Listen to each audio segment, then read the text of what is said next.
कुछ मौसम की बात करते हैं तो मुल्क में मानसून की बारिशों की तबाहकारियां एनडीएमए ने 24 घंटों के दादोशुमार जारी कर दिए। एनडीएमए के मुताबिक 24 से 25 जुलाई के दौरान बारिशों के बाइस मुख्तलिफ हादसात में 12 शहरी जाँ जख्मी हुए। जाँ बहक होने वालों में 3 मर्द 2 खवातीन और 7 बच्चे शामिल हैं।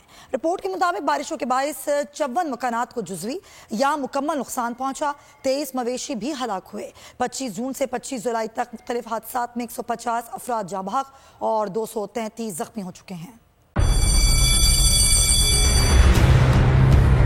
जामियात में चलता गोरख धंधा,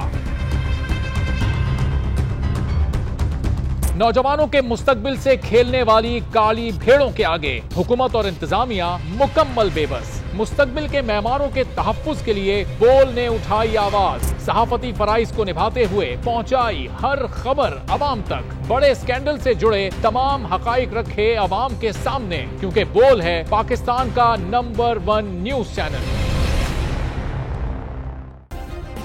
सब्सक्राइब करें और बेल दबाएं ताकि कोई खबर रह न जाए।